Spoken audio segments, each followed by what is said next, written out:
Pessoal, vim aqui para conversar com vocês sobre uma matéria, um artigo impressionante que saiu agora ontem na imprensa espanhola, escrita por um jornalista espanhol, o Jesús Villanueva Jiménez, que mostra e descreve de uma forma impressionante como o presidente Bolsonaro é hoje a última barragem de contenção contra o comunismo e também contra a Agenda 2030, né, e as suas propostas globalistas.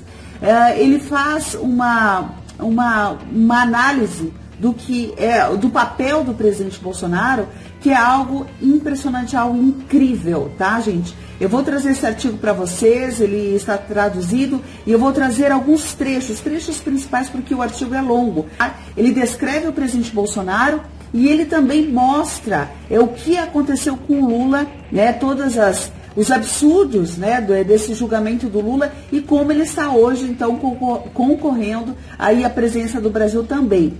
Mas o mais importante, tá, é que esse jornalista, ele mostra a importância do presidente Bolsonaro, o papel dele, e não só para o Brasil. Ele faz um alerta para a Europa também, tá, gente? Então é muito interessante, muito importante. Eu gostaria que vocês prestassem muita atenção, tá, nas palavras, na descrição dele, porque isso mostra o quê? Qual é a verdadeira percepção que lá fora estão tendo aqui do Brasil, do presidente Bolsonaro, do que acontece. E ele cita vocês aí, todo mundo, nós brasileiros, como nós estamos reagindo, né, ao presidente Bolsonaro e também a Lula durante esse período eleitoral. Tá bom, gente? Então, agora que já chegou bastante gente, eu sou Elisa Robson, aqui de Águas Claras, sou jornalista, sou candidata a deputada federal pelo DF, número 1022, e vamos lá. Jesús Villanueva começa assim. No dia 2 de outubro, serão realizadas eleições gerais no Brasil com a presença do atual presidente Jair Bolsonaro e do ex-presidente Lula da Silva. Bolsonaro tornou-se presidente do Brasil em 1º de janeiro de 2019. Naquela época, o povo brasileiro estava mergulhado no desespero, dado o seu descontentamento generalizado com a classe política, sua corrupção desenfreada, o crescimento do crime, além da violência urbana e uma crise econômica que os empobreceu muito. Sob a presidência de Bolsonaro, o Brasil alcançou melhorias sociais e econômicas como nunca antes, pelo menos em muitas décadas. E daí ele traz números, tá, mostrando essa questão da inflação, como nós estamos lidando, como o governo Bolsonaro está lidando com isso e trazendo solução para essa questão da inflação. E ele compara, né, como nós fomos beneficiados, ele compara com o Chile, com a Argentina, com o Peru, com a Espanha, Estados Unidos, Canadá e toda a média aí da União Europeia, mostrando como o Brasil está se saindo e se saiu muito melhor do que todos esses países. E ele continua, ele cita o Paulo Guedes, ele fala assim: sem dúvida, a escolha do presidente para o Ministério da Economia foi acertada, pois Paulo Guedes acertou em todas as suas decisões, uma aliança magnífica, sem dúvida. Vamos lá, eu estou lendo só os trechos principais, tá, pessoal? E ele segue, ele fala assim: enquanto os Estados Unidos, membros da União Europeia, ajoelhados, cederam aos ditames dos americanos, como vem fazendo há décadas, inclusive contra os interesses dos europeus, em relação ao conflito russo-ucraniano, como a consequente conhecida crise energética, Bolsonaro fez prevalecer a soberania nacional, priorizando em suas decisões a melhor política energética possível, o que tem sido um enorme benefício para o seu povo, o que se reflete nessa deflação. Daí ele traz mais números e coloca assim: esse sucesso econômico se baseia principalmente em duas questões fundamentais: a redução dos gastos públicos, bem como a redução da carga tributária. Então vejam só, gente, para quem está chegando agora, eu estou lendo os principais trechos de um artigo impressionante da imprensa espanhola, mais especificamente do jornalista Jesús Villanueva, da CNN, tá? E como ele está descrevendo o que ele percebeu do governo Bolsonaro, apesar da campanha midiática contra. Eu estou lendo só os principais trechos, porque é muito interessante, ele traz muitos dados e muitos números. Vamos lá, continuemos. E ele fala assim, a proposta eleitoral de Bolsonaro mantém em continuar reduzindo os gastos públicos, enquanto Lula da Silva propõe eliminar o teto de gastos públicos, o que aumentaria a dívida, a inflação, o desemprego, como bom comunista que ele é. Vamos lá, e daí ele traz mais números e mais detalhes. Na sequência, ele coloca um subtítulo que se chama o seguinte, condenação em prisão de Lula da Silva. E preste atenção na crítica que ele faz, então, ao STF. Ele começa assim, Lula da Silva foi condenado em julho de 2017 a 9 anos e meio de prisão por corrupção e lavagem de dinheiro, durante seu mandato entre 2003 e 2010. Após essa investigação, a chamada Operação Lava Jato concluiu que havia sido criada uma rede de corrupção entre grandes empresas brasileiras que concordaram em distribuir entre eles os contratos multimilionários da petroleira estatal Petrobras, subornando políticos e altos funcionários desta última. Daí ele continua, ele cita a condenação do Lula no caso da OAS e traz mais alguns detalhes que nós já conhecemos. Tá? Ele fala também da Dilma Rousseff, que ela foi demitida, né, pelo nosso Congresso, ele usa essa expressão, e vai em frente. E daí ele chega no seguinte parágrafo. Em março de 2021, o magistrado do Supremo Tribunal Federal do Brasil, Edson Fachin, amigo de Dilma Rousseff, que o indicou para esse cargo em 2014, decidiu que o tribunal que julgou Lula da Silva não era competente e, consequentemente, anulou seus processos, que além de reconquistar sua liberdade, permitiram a Lula concorrer às próximas eleições. Ou seja, por um defeito formal, Lula foi solto, o que não o torna inocente das acusações. Essa circunstância foi especialmente celebrada pelos líderes da extrema esquerda comunista sul-americana, centro-americana e caribenha, que diariamente saqueiam seus povos, além de subjugá-los, como os tiranos Nicolás Maduro, Daniel Ortega, Miguel Díaz-Canel, de Cuba, entre outros da mesma laia. Então veja que ele está fazendo uma descrição, né, muito clara, muito objetiva do que realmente aconteceu. Então ele é um jornalista espanhol, está falando isso para os espanhóis, os europeus. Tá? E ele continua. Hoje, a maior parte da América Latina está nas mãos da extrema esquerda criminosa, com o recente desembarque do peruano Pedro Castillo, o chileno Gabriel Boric, o colombiano Gustavo Petro, ex-narcoterrorista do M19, essa extrema esquerda narcocomunista que traz miséria, fome, opressão, caos, ausência de liberdade ao povo. Aquele narcocomunista, olha o que ele fala, administrado pelos tiranos que engordam suas contas bancárias na Suíça. Aquele narcocomunismo que deixa suas nações à beira de fome. E ele fala mais, gente. Ele fala agora, eu acho que ele faz um pouco mais de descrição e daí ele chega num ponto que para mim talvez seja o ponto que melhor pontua, né, as nossas preocupações aqui. Então ele fez uma leitura, ele mostra quais são as preocupações dos europeus, né, e mostra aqui que é alguma coisa que está muito sincronizada com a preocupação de nós conservadores aqui no Brasil. Ele fala o seguinte: que ninguém tenha a menor dúvida de que o novo comunismo, o marxismo cultural, é um grande aliado das elites criminosas que puxam as cordas do mundo. Aquelas determinadas a estabelecer a nova ordem mundial, as mesmas que ditaram a Agenda 2030, onde se afirma descaradamente: você não terá nada e será feliz.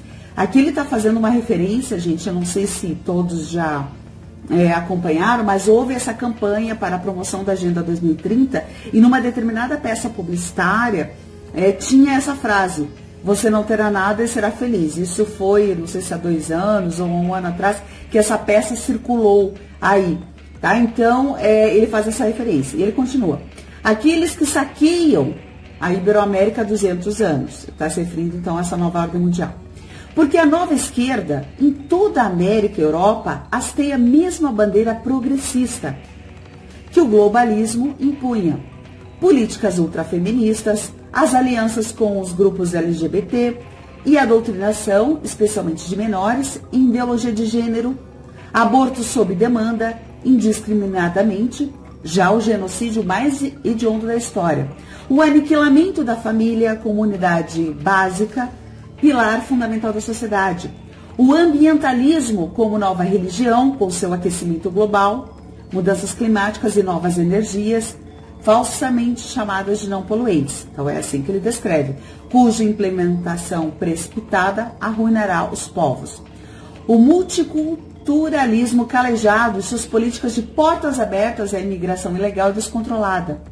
O indigenismo sem sentido, incluindo no pacote a destruição das religiões tradicionais, mas com o islamismo não se atrevem, especialmente com a católica. Aí temos a perseguição aos católicos, que o sanguinário Ortega aumentou recentemente na Nicarágua. Tá? E eu estou lendo só os principais trechos, porque ele ainda, entre essas leituras que eu estou fazendo, ele ainda faz vários comentários. Mas ele continua. E tudo isso somamos a extrema doutrinação da população pelo controle absoluto da mídia. Cidadãos assustados e confusos. Cidadania do sujeito, cidadania servil, cidadãos que agradecem ao carrasco quando ele afrouxa um pouco a corda no pescoço para depois apertar a porca que desata os pés. Cidadania disposta a apontar o dissidente que defende a liberdade perdida ou em vias de extinção. Já vimos durante o confinamento ilegal, em tempos daquela suposta pandemia, os informantes gritando nas varandas. É outro objetivo, desunir os povos ou melhor, enfrentá-los. Então ele também está fazendo referência aqui à questão de que as pessoas que levantam a voz para defender a liberdade, elas são, por muitas vezes, denunciadas pelos próprios, os próprios patriotas aí, não seriam patriotas no sentido que a gente defende, mas os que são da mesma pátria, tá? A chamada nova esquerda, Lula da Silva, Ortega, Maduro e companhia, perseguem o mesmo que o empório de psicopatas que buscam estabelecer uma nova ordem mundial, cujos bancos norte-americanos e europeus manterão suas fortunas roubadas do povo.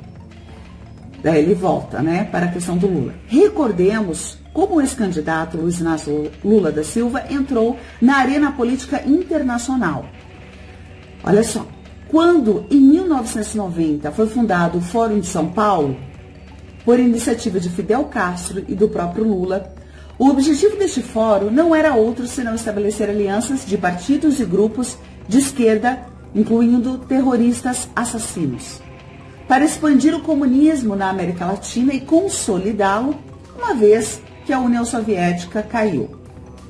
E daí ele segue falando de um artigo, ele faz referência a um artigo da Valéria Insfran Michelagnoli, que o título é o seguinte, The Princeton Pact, o Pacto de Princeton, Ela coloca assim, uma aliança para a miséria e subjugação, como afirma Valéria. Vale citar alguns partidos políticos que fizeram parte das delegações para medir o verdadeiro caráter revolucionário e violento do Fórum de São Paulo desde a sua fundação. E daí o Jesus Villanueva cita todos os partidos, tá, gente, que fizeram parte, obviamente incluindo o PT, a questão das Farc, os partidos comunistas. Ele vai fazendo uma descrição de todos os partidos aqui da nossa região, tá? É uma lista bem grande, bem grande. Na verdade, são 48 delegações de 14 países. Então, vale a pena depois vocês lerem esse artigo na íntegra, tá? E ele continua. A ligação entre a nova esquerda narcocomunista, a qual pertence Lula da Silva, aliás, também Rodrigo Zapatero e membros proeminentes do Podemos, e aqui ele faz referência então à Espanha, ao político importante que foi Zapatero, e ao Podemos, então, que é o equivalente do PT aqui no Brasil, e os deformadores capitalistas da nefasta nova ordem mundial, torna-se bastante clara quando você aprende sobre o chamado Pacto de Princeton.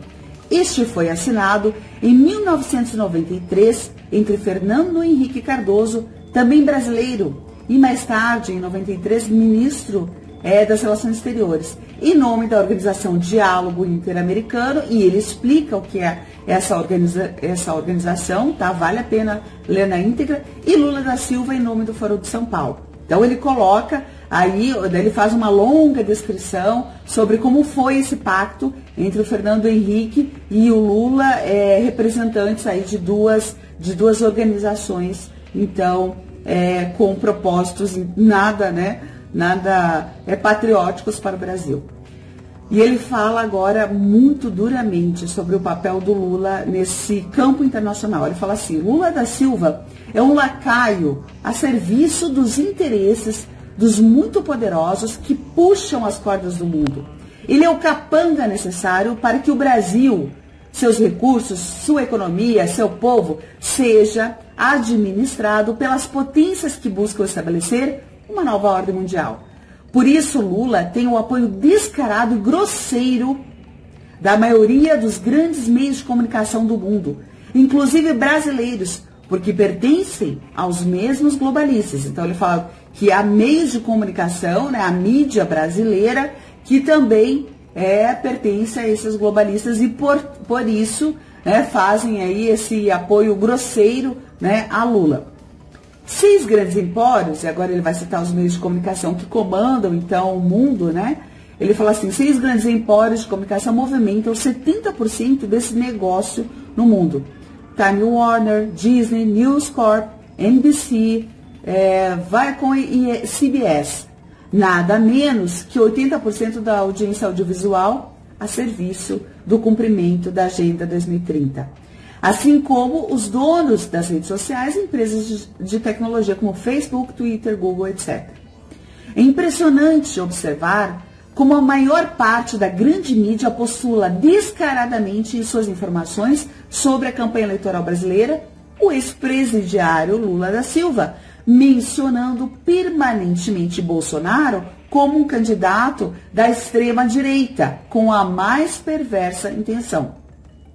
Então, aqui ele fala o que nós já sabemos, o que nós acompanhamos. Bolsonaro é sempre enquadrado como um extremista da direita, e Lula, que é o ex-presidiário, ele é sempre colocado, então, aí de uma forma mais natural, digamos assim, por essa imprensa, que ele chama assim, que faz um serviço descarado e grosseiro.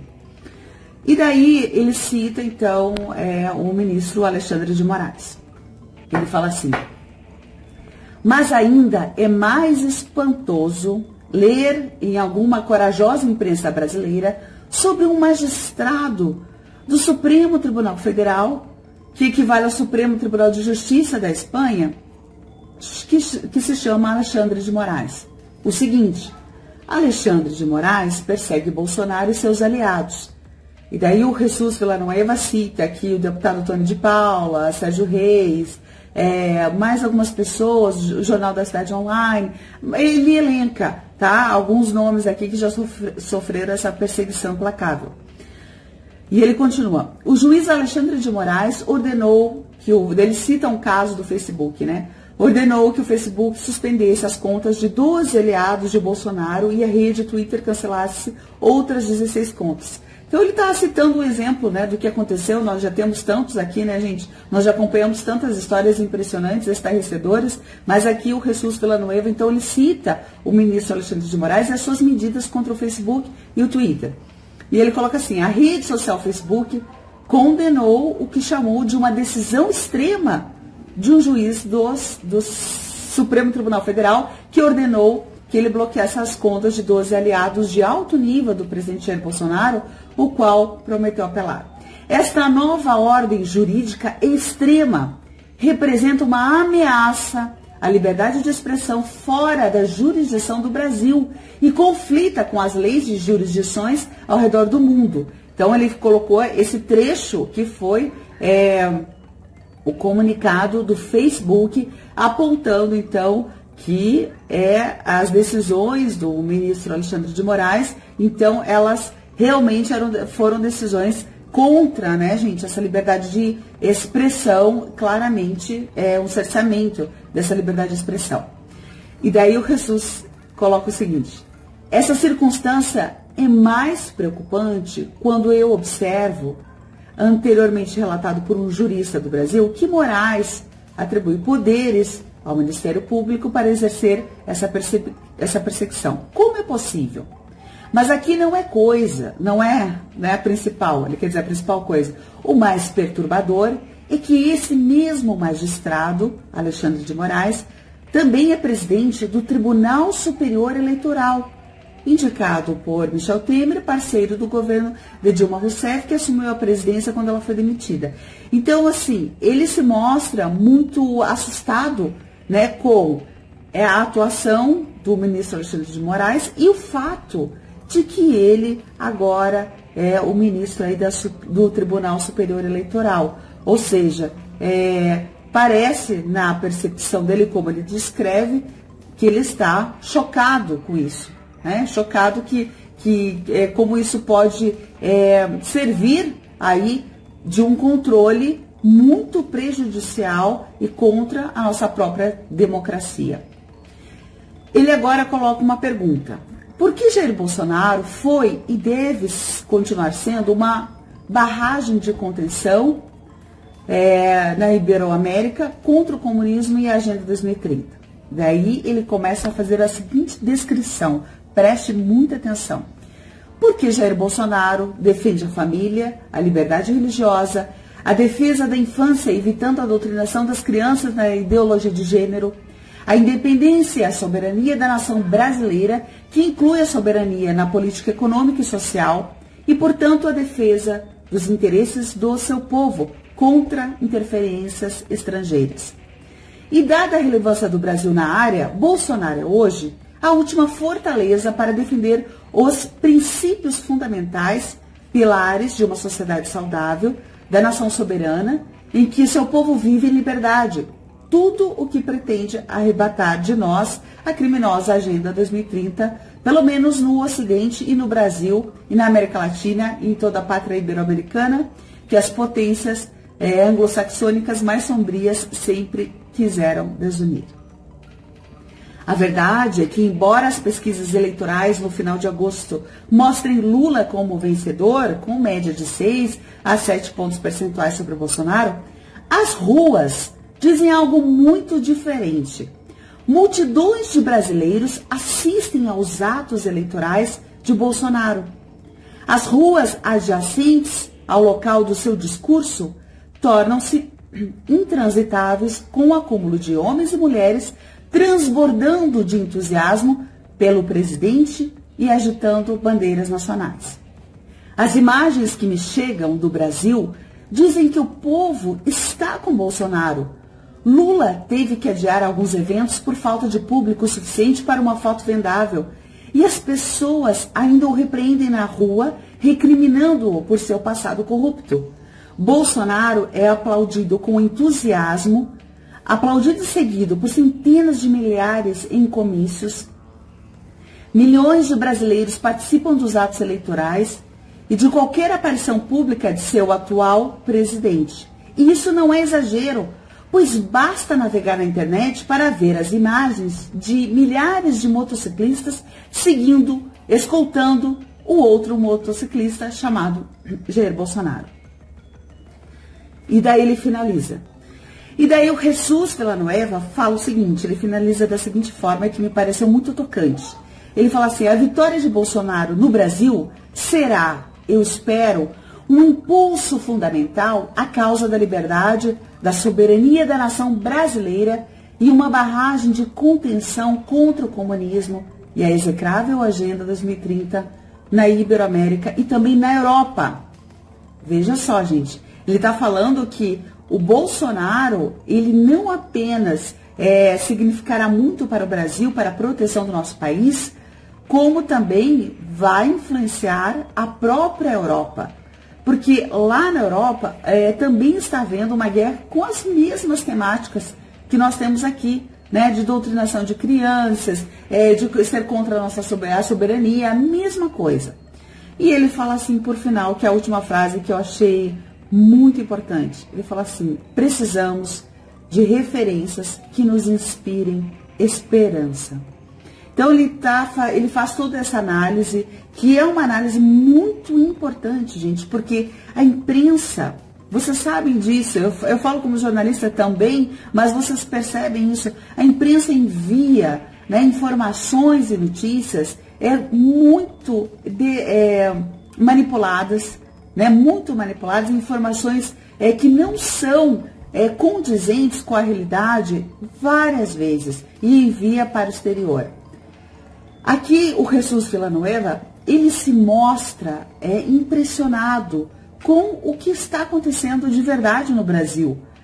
Veja só, ele fala então do que acontece com as pessoas, o povo brasileiro, como o povo brasileiro está junto com o presidente Bolsonaro. Ele fala, as imagens que me chegam do Brasil dizem que o povo está com Bolsonaro.